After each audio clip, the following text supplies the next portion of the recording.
Laing biktima sa online investment scam ang nagpatabang sa Regional Anti-Cybercrime Unit sa PNP. Kinihuman sa Masabua, nahanaw ra ang iyang kinita. Double your money scheme ang modus. Diin gipatilaw paunta sila sa benepisyo sa sinugdanan. Ani ang report. Si PB, dili tinuod nga ngalan, mitugot nga ma-interview basta dili lang ibutyag ang identity. Minangop siya sa Regional Anti-Cybercrime Unit, humaan mabiktima sa online investment scam. Hunyo siya na inganyo, nga mububo siyang puhunan pinagi sa online kay mudoble kuno ang kwarta sulod lang sa 8 ka adlaw.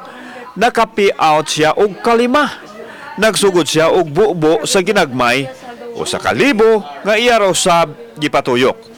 Kay misalig na lagi, mibubo siya og dakong kantidad dihang nagpromo na nga madoble ang kwarta sulod lang sa 4 ka adlaw. Pag first ato kay okay pa man among payout, nag-payout pa mi like mga ka-4 ka 5. And then after kay ato na siya nagpa-promo, nadagko na kaayo, and then individual nga nang chat siya namo nga kanang pwede daw mag-invest og 50, 100,000. So moto kami kay syempre naka-try naman mi og payout. Ni salig pod mi niya nga maka-payout ra pod ana. Apan mauna di ay kadto ang katapusan tungod kay dili na mo reply ang tao nga ilahang katransaksyon.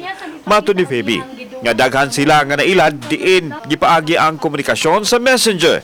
Samtang gitug-an ni Feby nga nabiktima na siya kaniadto sa organiko apan tungod kay gusto makabawi. Ni-invest siya sa laing online company nga konektado kuno sa forex trading. Ikan among money nga gipanulod, amo po na siyang gipang loan. So imbis unta nga mo kwarta mi. Nasamutan na noon meron kay pildi pa ka dito, then nangutang pa kag loan. Di labad na siya kay siya sa ulo. Sakto yun, no? So at least kuan mo awareness nga. Ang awareness lang jud amo. At ako kay actually ang akong kuan kay mao lagi na ilang ingon nga tagam na sa amo bang. Gusto lang ni Feby nga masayran sa kadaghanan ang modus aron wa nay mabiktima. Samtang nakig-alayo na ang mga otoridad sa Money Remittance Center diin gipaagi ang transaksyon.